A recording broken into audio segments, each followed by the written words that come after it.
ജീവിതത്തിലെ കാരണങ്ങളും സാഹചര്യങ്ങളൊക്കെ പറഞ്ഞുകൊണ്ട് നിസ്കാരം ഒഴിവാക്കുന്നവരാണോ നമ്മളൊക്കെ? ഒന്ന് ചിന്തിക്കേണ്ടതാണ്. നബി സല്ലല്ലാഹു അലൈഹി വസല്ലമ തങ്ങൾ വളരെ ഗൗരവത്തിൽ പറഞ്ഞിട്ടുള്ള ഒരു കാര്യമാണ് നിസ്കാരം ഒഴിവാക്കുന്നവരെ സംബന്ധിച്ച്.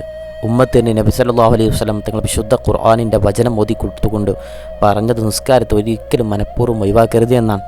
നിസ്കാരത്തെ അങ്ങനെ ഒരാൾ മനഃപൂർവ്വം ഒഴിവാക്കുന്നുണ്ടെങ്കിൽ അവൻ്റെ ജീവിതത്തിൽ, അവൻ്റെ ദുന്യവിയാകട്ടെ ഉഖ്റവിയാകട്ടെ, ജീവിതത്തിൽ 5 പ്രധാനപ്പെട്ട കാര്യങ്ങൾ നഷ്ടപ്പെടുമെന്ന് ഹദീസിലും ഖുർആനിലും വന്നിട്ടുണ്ട്. അതിലൊന്നാമത്തെ കാര്യമെന്ന് പറയുന്നത് അള്ളാഹുവിൻ്റെ സംരക്ഷണം അവനിൽ നിന്ന് നഷ്ടപ്പെടുമെന്നാണ്. റസൂലുള്ളാഹി സ്വല്ലല്ലാഹു അലൈഹി വസല്ലം തങ്ങൾ പറയുന്ന ഹദീസിലുണ്ട്, ലാ തസ്റുകന്ന സ്വലാത്ത മക്തുബ മുതഅമ്മിദ ഫമൻ തറക്കഹ മുതഅമ്മിദൻ ഫഖദ് ബരിഅത മിൻഹു ദിമ്മ. നീ മനഃപൂർവ്വം ഒരിക്കലും ഒരു ഫർള് നിസ്കാരം ഉപേക്ഷിക്കരുതേ. അങ്ങനെ ഒരാൾ ആ ഫർള് നിസ്കാരത്തെ മനഃപൂർവ്വം ഉപേക്ഷിച്ചാൽ അവനിൽ നിന്നും അള്ളാഹുവിൻ്റെ സംരക്ഷണം നീങ്ങിപ്പോകുമെന്നാണ് ഇബ്നു മാജ റിപ്പോർട്ട് ചെയ്യുന്ന ഹദീസാണ്. അള്ളാഹുവിൻ്റെ സംരക്ഷണം ഇല്ലെങ്കിൽ നമ്മൾ എങ്ങനെ രക്ഷപ്പെടും പ്രിയപ്പെട്ടവരെ? രണ്ടാമത്തെ കാര്യം, ഒരാൾ മനഃപൂർവ്വം നിസ്കാരത്തെ ഒഴിവാക്കുകയാണെങ്കിൽ അവൻ്റെ പ്രവർത്തനങ്ങളൊക്കെ ബാത്തിലായി പോകും, നിഷ്ഫലമായി പോകുമെന്നാണ്. ബുഖാരി നിവേദനം ചെയ്യുന്ന ഹദീസിൽ കാണാൻ പറ്റും, മൻ തറക സ്വലാത്തൽ അസ്രി ഫഖദ് ഹബിത അമലുഹു എന്നാണ്. ആരെങ്കിലും മനഃപൂർവ്വം അസർ നിസ്കാരത്തെ ഒഴിവാക്കിയാൽ അവൻ്റെ കർമ്മങ്ങളൊക്കെ നിഷ്ഫലമായി പോയിരിക്കുന്നു, അവൻ്റെ പ്രവർത്തനങ്ങളൊക്കെ പൊളിഞ്ഞു പോകുമെന്നാണ്. നിസ്കാരം എന്നുള്ള പ്രവർത്തനം മാത്രമല്ല, ജീവിതത്തിൽ അവൻ എന്തൊക്കെ നന്മ ചെയ്തോ അതൊക്കെ പൊളിഞ്ഞു പോകും. അല്ലാതെ മുന്നേ പോയിട്ട് ഞാൻ സ്വതക്ക കൊടുത്തിട്ടുണ്ട്, അത് ചെയ്തിട്ടുണ്ട് എന്ന് പറഞ്ഞിട്ടൊന്നും കാര്യമുണ്ടാവില്ല. അല്ലാഹു കാത്തിരക്ഷിക്കട്ടെ. മൂന്നാമത്തേതായിട്ട് നിസ്കാരം ഒഴിവാക്കുന്നവന് നഷ്ടപ്പെടുന്ന മൂന്നാമത്തെ വലിയൊരു കാര്യമെന്ന് പറയുന്നത് ഇസ്ലാമുമായിട്ടുള്ള ബന്ധം വിച്ഛേദിക്കപ്പെടുന്നു എന്നുള്ളതാണ്. സത്യവിശ്വാസിയും അവിശ്വാസിയും തമ്മിലുള്ള പ്രധാനപ്പെട്ട വേർതിരിവെന്ന് പറയുന്ന നിസ്കാരമാണ്. ആ നിസ്കാരത്തെ ഒരാൾ ഉപേക്ഷിച്ചാൽ അവൻ കുഫറിലേക്ക് നയിക്കുന്ന കാര്യമാണ് ചെയ്യുന്നത് എന്നാണ് ഹദീസിൽ കാണാൻ പറ്റും. ബൈന റജുലി വബൈന ശിർക്കി വൽ കുഫരി തർക്കുസ്വല എന്ന് പറയുന്നുണ്ട്. ഒരുത്തൻ്റെയും അവൻ്റെ ഷിർക്കിൻ്റെയും കുഫറിൻ്റെയും ഇടയിലുള്ള വ്യത്യാസമെന്ന് പറയുന്നത് നിസ്കാരത്തെ ഉപേക്ഷിക്കലാണ് എന്നാണ്. അപ്പോൾ അവൻ ഷിർക്ക് ചെയ്യുന്നുണ്ട്, കുഫർ ചെയ്യുന്നുണ്ട് എന്നുള്ള ആ ഒരു കാര്യം മനസ്സിലാക്കണമെങ്കിൽ നിസ്കരിക്കുന്നുണ്ടോ എന്ന് നോക്കിയാൽ മതി എന്നാണ്. നാലാമത്തെ കാര്യമെന്ന് പറയുന്നത് ഖബറിലെയും മരണസമയത്തിലെയും കടുത്ത ശിക്ഷയാണ്. അല്ലാഹു കാത്തുരക്ഷിക്കട്ടെ. നിസ്കാരം ഒഴിവാക്കുന്നവന് ഖബർ ജീവിതം വളരെ പ്രയാസമായിരിക്കുമെന്നാണ്.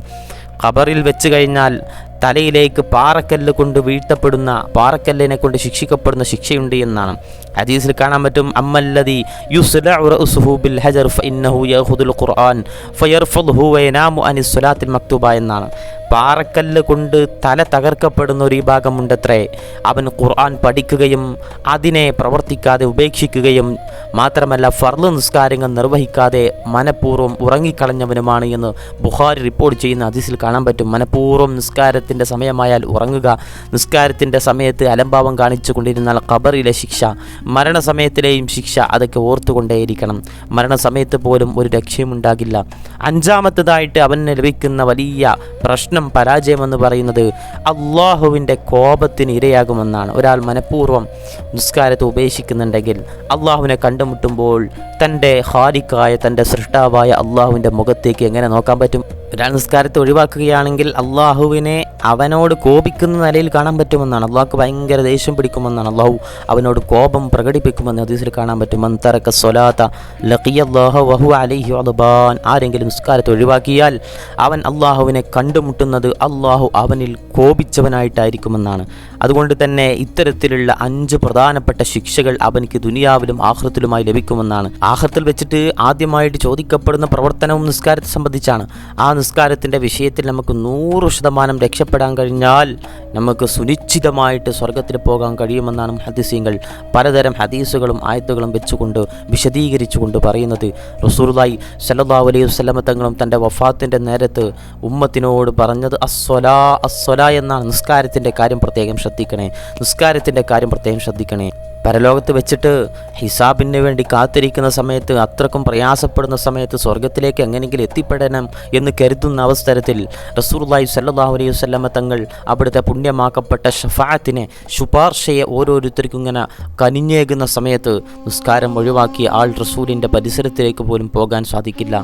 അത്തരക്കാർക്ക് ആ ഒരു വലിയ നിഅമത്തിനെ തടയപ്പെടുമെന്നാണ് നമുക്ക് ഹദീസിൻ്റെ വെളിച്ചത്തിലേക്ക് മനസ്സിലാക്കാൻ കഴിയുന്നത്. അതുകൊണ്ട് നിസ്കാരത്തിൻ്റെ കാര്യത്തിൽ നമ്മൾ കല്യാണത്തിൻ്റെ പേരിലാകട്ടെ, മറ്റുള്ള യാത്രകളുടെ പേരിലാകട്ടെ മനഃപൂർവ്വം നിസ്കാരത്തെ ഒഴിവാക്കുന്ന ഒരു സാഹചര്യം ഒരിക്കലും നമ്മുടെ ജീവിതത്തിൽ ഉണ്ടാകാൻ പാടില്ല. അള്ളാഹുവിലേക്ക് ആദ്യമായിട്ട് ഞാൻ ചെയ്യേണ്ട കടമ എന്ന് പറയുന്നത് ഷിർക്കിനെ ഒഴിവാക്കുക എന്നുള്ളതാണ്. രണ്ടാമത്തേതായിട്ട് ചെയ്യേണ്ടത് ആ ഷിർക്കിനെ ഒഴിവാക്കിക്കൊണ്ട് നിസ്കരിച്ചുകൊണ്ട് നിസ്കാരത്തെ പതിവാക്കുക എന്നുള്ളതാണ്. ആ നിസ്കാരത്തെ ഖള ആക്കാത്ത രൂപത്തിൽ ചെയ്യാൻ പ്രത്യേകം ശ്രദ്ധിക്കണം. പ്രത്യേകിച്ച് സ്ത്രീകളായ ആളുകളൊക്കെ പ്രത്യേകിച്ച് ഈ വിഷയം ശ്രദ്ധിക്കണം. കല്യാണം മറ്റു കാര്യങ്ങളുടെ പേരിൽ ഒരിക്കലും നിസ്കാരത്തെ അലംഭാവമായിട്ട് കൊണ്ടുനടക്കാൻ പാടില്ല.